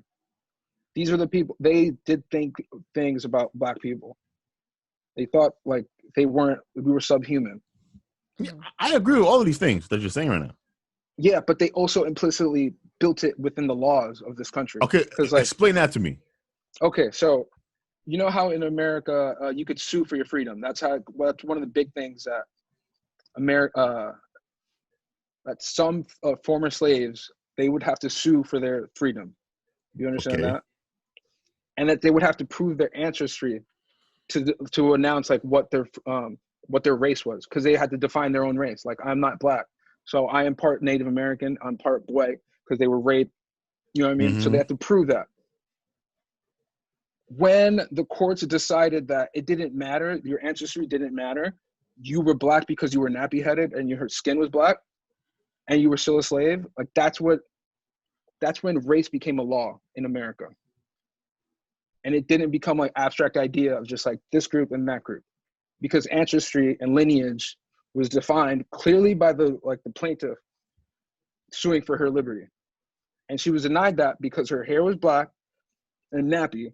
They said that in the ruling. And this kind of thinking has been disseminated throughout all these years of lawmaking in America, just denying people the access to vote, denying people of healthcare, denying people all these opportunities and great things that America is built on. So from there, we got all these, if these amendments were true about the 13th Amendment, the 14th Amendment, all these amendments, you know what I mean? I'm not a lawyer. I'm just critical race theory 101, Mike. I know. But you can go in through and comb in the definition of race in America, because these things were defined. These things aren't abstract ideas that you and me are just talking about. These things are the laws. Okay, but these things deny people access to you want to know why black people are poor? Exactly because these laws were made. It's not they didn't try hard enough. They didn't work hard. No. Don't straw me. They're not African. They're not Nigerians that come here and work. This is why. But you haven't tackled my argument. Shannon, do you get what I'm saying, or am I No. No, I understand what you're saying. I do. No. He's not though. But he's making some valid points. Although I do understand you were asking about why Africans come here and they're more successful than African Americans. I'm telling you, because there's a history. There's a history. And if you come into this history at a different point in time, there's a history of laws and a history of discrimination. There's like, it didn't end at race. It didn't end at slavery. Like, you want to say that it ended at slavery. You want to say that black people are just mad because of slavery. Like, you can say that all day. I didn't say that. You said that. No, I did not. I said, no, quote me right. Quote me right. I said, I believe African Americans have an obsession with slavery. And we also have an obsession with Reconstruction. We have an exception with you do. Jim Crow's law. We have an exception with the law. Because this is what we are abiding. Except we're Americans. Here's what me and you disagree. We have to have the protection of the law. That's what we're fighting for. That's what we're mad at. We're not mad at like fucking abstract ideas like, my nigga, why ain't you trying hard? Like, we're not mad at that. We're talking about laws. And that's the problem. That's laws the problem. Aren't important? No. When you look at various other subgroups in this country, they have a culture. Now, culture has nothing to do with laws. It's culture. They have a culture, Michael. Wait. Go ahead. Flag on the play. Wait, I want to see what Shannon's response. Are you buying this? I was trying to wait. I wanted to see where he was going with it. Go ahead, Jabia. Don't wait, Shannon. What are you talking about? Wait, no, Jabia. Wait, no, hear my thoughts. Wait, yeah, finish it. Finish it. I just want to hear my thoughts. I just want to hear what he's gonna say. When you look at various other subgroups, Asian Americans, African migrants who come here, we are not. We cannot look. I'm just saying. All I hear from African Americans all the time is all the white men this and racism and we need somebody to come in and do something. You have yet, Mike, to explain to me how come these other groups who are also black and brown are able to excel at rates.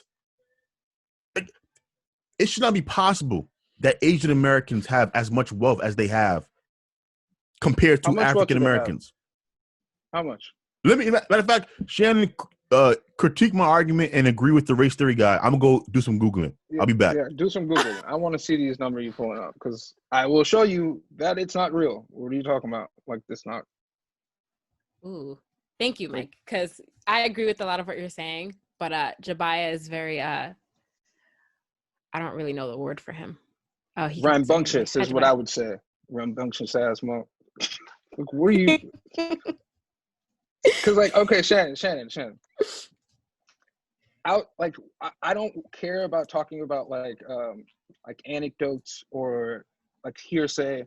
I want to talk about laws and practice of laws and like manifestations of laws and like capital. Like, if you want to talk about like wealth percentages and wealth gap, we could talk about that because this is not abstract. These are like concrete things that are built in by people who know what they're doing when they construct race. Yeah.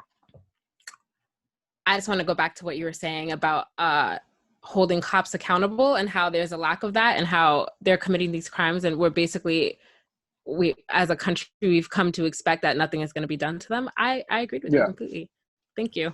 I'm back. And also, how about the formation of race? So that Mike, too. And Mike, go ahead, Shannon. Go ahead. No, go ahead. So Mike, read the numbers.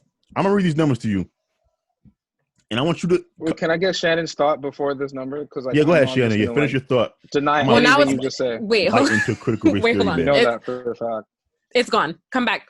Go read your thoughts as I try to gather. These are just numbers here. It's not thoughts. It's numbers. So, Mike.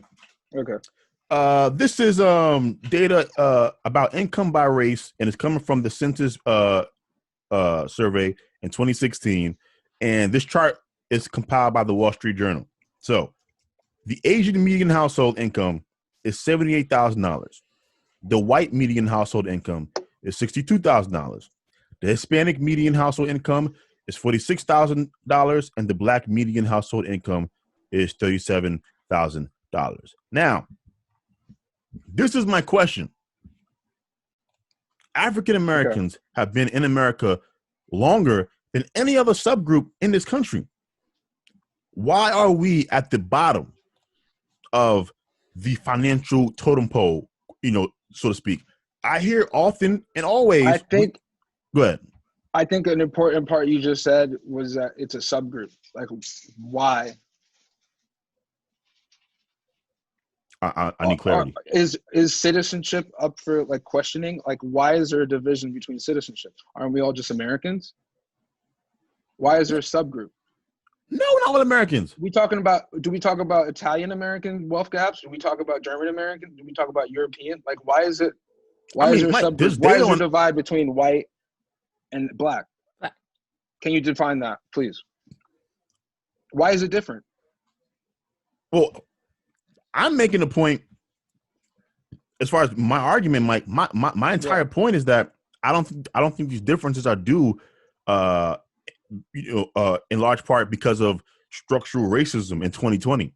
My argument is that I believe African Americans are not working as effectively as other subgroups in building wealth, building strong families, et cetera, et cetera. And I believe because we don't do that, we end up in these situations where we're constantly obsessed with explaining our lack of success by looking 400 years in the rearview mirror. And I think it is not helping, and I think it's counterproductive and destructive. Shannon, do you have a... Please, Shannon, come on. Come on. You don't let me up with this guy. Come on. I mean, Mike, you ain't saying nothing. Because, Jabia, why is the question... Let's think about how you're framing this question. All right. So, wait. Are you saying that we should basically forget about the 400 years of about slavery and the injustices towards Black people? You don't think that plays a part at all in why we're ceasing to thrive now? Do you think seriously? What I don't know. I just want to know, like, I just want to know, like, what. I'm gonna tell you. All right, go ahead. Yeah. And I mean this with all due respect.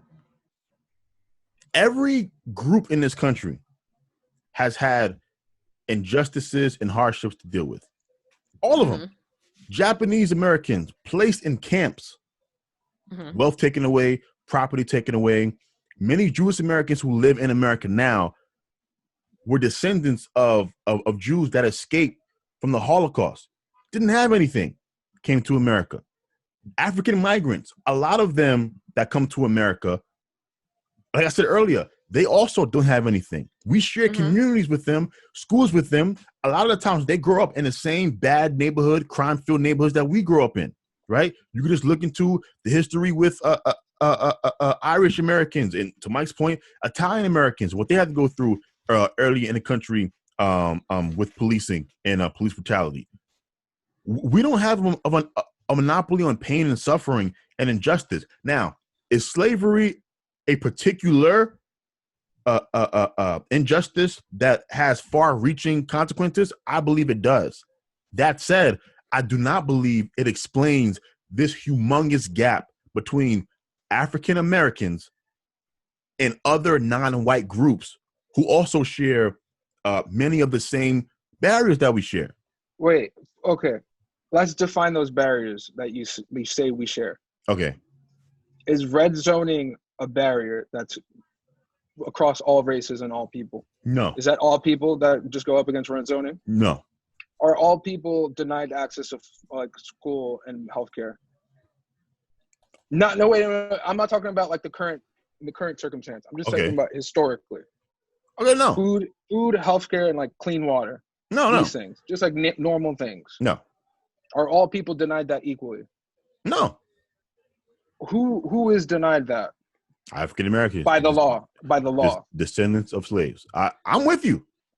Yeah, that's what I don't care about, like ideas of like, oh well, we all have to try hard. I care about like there was laws in place to deny people those rights that were like back then. Everybody else. It is 2020. You think it's because it was back then. It's done. No, Mike, it is 20. Not. It is 2020. For example, what does anything you have to say have to do with the difference between I'm out there robbing people and killing people and shooting people, right? But some Black men are. What about your critical race theory explains why I'm not killing people?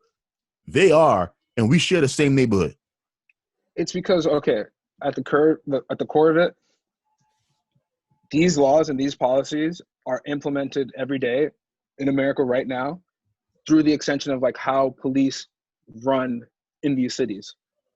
Like the impunity they have to commit violence, like because the police officers that are working in these cities do not live in the same neighborhoods that these people are like the police. No. Not by coincidence. Okay. Is it a coincidence or is it by law? These are manifestations of laws in place for like a certain class of people to become police officers because they don't have a criminal background, and the criminals and the criminality injected on people because of their poverty. And it happens to coincide with race. Does that make sense? It does, except that wasn't what I asked you. I asked you, explain to me why African Americans like myself are not out here committing crime and killing people and robbing people, yet other African Americans, mainly young males between the age of around 17 and 25, 26, are out here committing these acts. Explain that. Are you trying to be like funny right now? Like, I'm being serious. He's trying to, okay. Criminality? You want me to explain criminality in like a city? Explain and how it's injected upon people. But this is an important distinction. You have to explain criminality amongst poor people. Because once again, there's poor people everywhere. There's poor Asians, poor whites, poor African Americans, poor Africans. Why is there this big gap between the violent crime committed by poor African Americans versus poor anybody else? That's what you have to explain.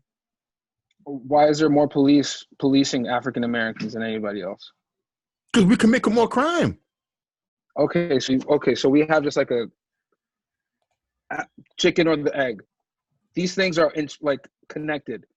We are more police because we commit more crimes, or we commit more crimes because we are more police. What do you think it is?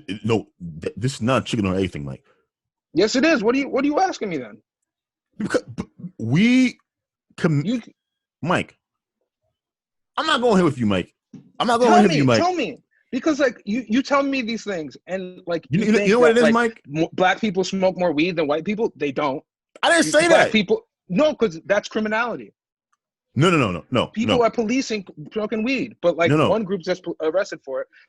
Black people do more cocaine. No, they don't. They Mike, do the same amount. Those things are. One group gets policed for it. Mike, more exactly, and another group does not.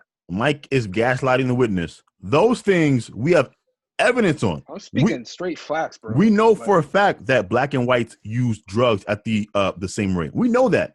Those are in the numbers. What is also in the numbers, why is one a crime in one neighborhood?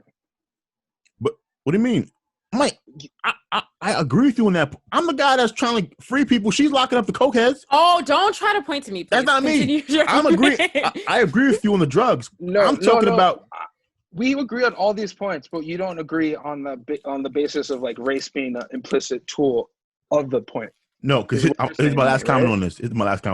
I don't agree because once again, I believe African Americans. Look, it's a convenient thing to believe that all of your problems are caused by society. That you have no role in your neighborhoods being fucked up. You have no roles in why black women rape the most in this country. Why black women victims of domestic violence most in this country? Is that because of racism, Mike? Come on, stop it. Stop it. Do you want me to answer that, or is this a facetious thing to just like put up in the world? No one is forcing black men, because those are the people who are overwhelmingly raping and killing and beating black women. When they do it in Africa, it's not a problem, right? Because the police are African, right? Is that your point about like policing in Africa being bad? So if it happens here, it's the same thing?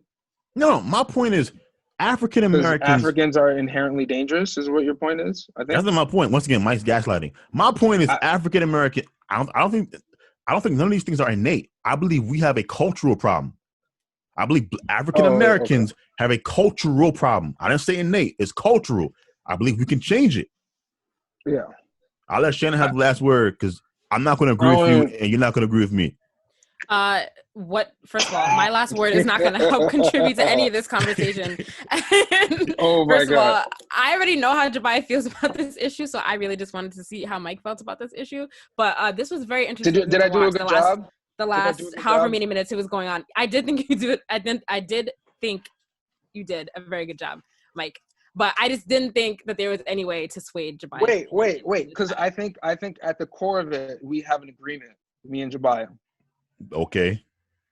Because I think critical race theory isn't a tool for black people. And I think that's a disagreement that you and me have. I think black people should be taught critical race theory in school. No, it's not that. I just think I think this is a tool for white people. Like, this is what white people need to come across with. No. Okay. So with the critical race theory thing, and we have 10 minutes left. My main disagreement. Mike, we have 150. Go all night. 150. People want these facts. What are you talking about? Here's my thing with you. Jabia. But hold on. Republican thoughts for Republican dreams. I don't know what that means. Before we proceed. That's what immigrants think. Okay, fair enough. Before we do we want to put a button on? Okay, so I'm assuming you two disagree with me on the Walter Wallace shooting. You're not making a point to disagree with, is what I think. No, I don't understand why people are burning down neighborhoods over a dude who got shot by cops who was chasing them with a knife. It seems to me. I disagree with you because I think that a different approach should have been taken. Like what? That's where my disagreement is. Like I said before, why were just the cops sent in, not trained to de-escalate a mental health situation? Shannon, you don't know. I just feel like you get the. You don't know if they tried to de-escalate or not. This is my point. We don't know anything. Continue. I'm Googling something. Yeah, and we don't have the one that falls in the middle of this. Like, I don't care about the pretense or the. Mike, the country, because it matters. Like we can't do this thing where we lose our minds and we burn shit to the ground because some black dude gets shot. Here's a fact. Jabia. The thing is, like, it could be you or me. No, it can't. That's the problem, Mike. That's the problem. Yes, it can. No, you are pushing a narrative that is not borne out by the facts. It is statistically unlikely, Mike, that me or you will ever be shot by police. Statistically speaking, it is more likely, Mike, that I shoot you or you shoot me. And so this narrative that we're pushing out there... I would never shoot you, Jabia. You're my friend. I wouldn't shoot you either. But my point is, there's a narrative that's being pushed that police are out here hunting black people that is not borne out by the facts. That's my main problem. No, I don't. That's not a point, though. It is a point. Wait, why? What's this guy's name? Walter. Who agrees with you in that point? Walter, and by the way, Walter Wallace Jr. Let me read you some things about Walter Wallace Jr. No, come on. No. Let me read you some things. Don't criminalize him, Jabia. Don't. No. What does that even mean? Oh. Well, what does that mean? You like that bar, Shannon? You like that bar? That's a critical race theory. What does that mean? Don't criminalize him. Don't read. We don't have to bring his. Okay. It's important. Mm-hmm. Why? Okay. Mm-hmm. Because it's a history of behavior. The police, if there's a framing going on, Mike, that it can happen to any black man, and I have a bunch of evidence that shows you the overwhelming majority of these guys that get shot by police are black men engaged in criminal activity. Almost all of them. Jacob Blake was not there stopping a fight. He was there because the police were called by the woman who accused him of raping her. These things matter. This guy here, Walter, what's his name? Walter Wallace, has an extensive criminal history. Robbery, assault, kicking the door down of a woman and pointing and putting a gun to her head. Mm-hmm. Charges that go back to 2013. He had mental issues. I get it. Most mentally ill people don't find themselves in situations where they have a woman's head next to a gun. It's true to say he was mentally ill. He was also a criminal. We have a bunch of them in our communities. If you are living a criminal lifestyle, you are going to end up either shot by some other criminal or shot by the police. And I don't see the problem. That's a way a lot of these immigrant people that you bring up, like the different ethnicity groups, because like when you talk about ethnicity and race, like there's different. Yeah, a lot of these people that come into the country say exactly what you're saying and think that was exactly the same way you're thinking. And they're not wrong. I'm not saying it's wrong. I'm just saying that like it's not accurate. It's not an accurate representation of the entire picture, which is important when we're talking about big things. Individual lives are important to be lived, like with individual values. But when we're talking about the history of America, to people that that aren't like us, you know what I mean? It's important for us to have like a common understanding. Me and you are going to agree to disagree on this one. My blood pressure's getting high. I'm getting upset. Jabia, what are you talking about? I Shannon, agree that Republican lead to Republican dreams. Hold on, Shannon. Like you can't just what did you think about my point about how culture, I believe, is the reason why Black women are raped the most and beat the most, and not the legacy of slavery? Like, at least give me that part of the argument. I can't say I was really paying attention to when you were talking about that. I'm sorry, Jabia. I mean, my point was, when you look at the rates of domestic violence in Black communities, the homicide rate of Black women, that to me is entirely culture. Has nothing to do with slavery. But can you explain to me what you mean by culture? Like, what we have a culture of disrespect. All right, so there's a general culture of disrespect in America, but there is it's like 20-fold, 30-fold amongst African American culture, right? And so when you look into the messages within our music, when you look into our favorite movies, you know, the way Black men and Black women talk to each other, there's no respect there. Yeah. I didn't say that. Yeah. Well, hold on. He's gaslighting the witness. I didn't say that. Can I add dress and like style and like culture amongst? Yeah, but I'm talking about behavior, and I think when you look at the difference in the rates now, do economics exacerbate these things? Of course they do, right? For example, we're seeing record levels of domestic violence right now because of stress, because of economic reasons. Totally get it. But when you see such a gap amongst African Americans, you are not going to convince me that that is slavery. I believe it is culture. I can say that I can partially agree that culture might have something to do with it. Get Shannon out of here. Who's arguing that culture and race aren't the same thing? No, you make up these arguments. Okay, but you see what's gonna happen. You see what's gonna happen is that this conversation, if you guys keep allowing it to go, it will never end. And it's not gonna end because it doesn't end. Because critical race theory guys. No, Mike. I know it doesn't end, but you get a master's degree, you can get a PhD. Yes. Come on, okay, bro. But in terms of this podcast conversation, totally agree. It's never gonna end. Yes. I tried to end it a long time ago. So just to put a bow on it, I gave my thoughts. I want to give anybody else want to give their thoughts on the Walter Wallace shooting. Why do you keep forgetting his name? Because I'm just done with these things. These shootings make me upset seeing the way we react to them. Like, why are you out there burning shit down for? Robbing stores, sneakers. None of this has to do with any. They're not upset. They are exploiting this man's death to steal some free shit. That's number one. We have to stop pretending like these people are outraged. No, they're not. They're stealing free shit.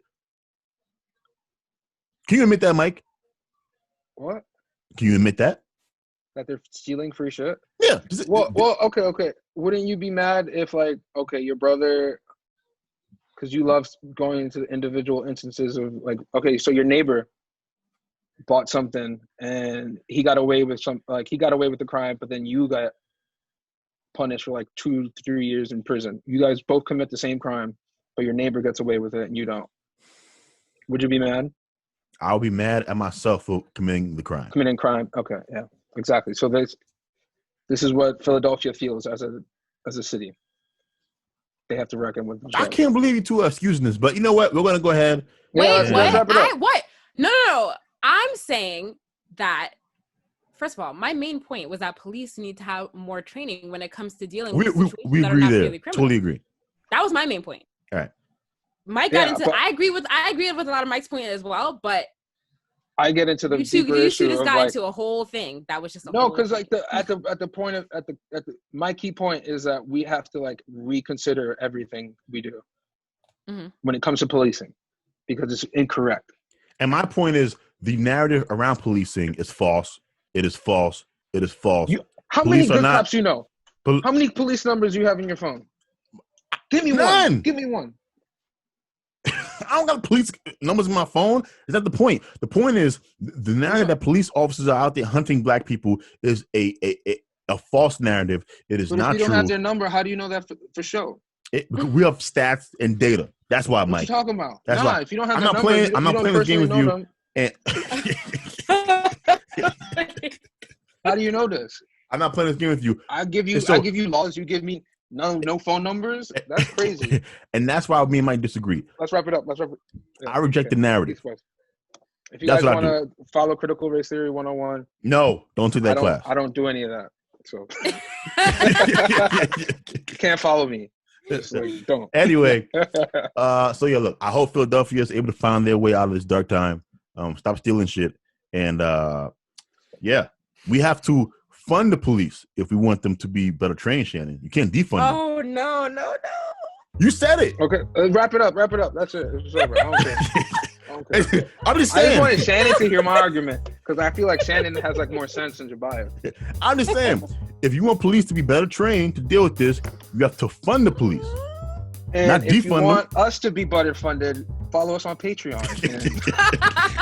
and Salesforce, whatever the fuck, or Grubhub, promo code "fuck the police." Yo, you out. Just use it. See if it happens. This is a great show. God. This is a great show. Yeah, this is a lot. Wow. I disavow Mike's "fuck the police" argument at the end of this podcast. I don't. Wow. Okay. All right. Hope y'all don't need the cops. I love police. I love law enforcement. Oh my God. I agree with you there. Yeah. So this is Bye, guys. This is the Black Collar Podcast. Follow us. All of our information is in the show notes. I will put it there. We will see you guys on Monday. I have no idea what Shannon's gonna make me talk about. Until next time, guys. Yo, election. Oh my God.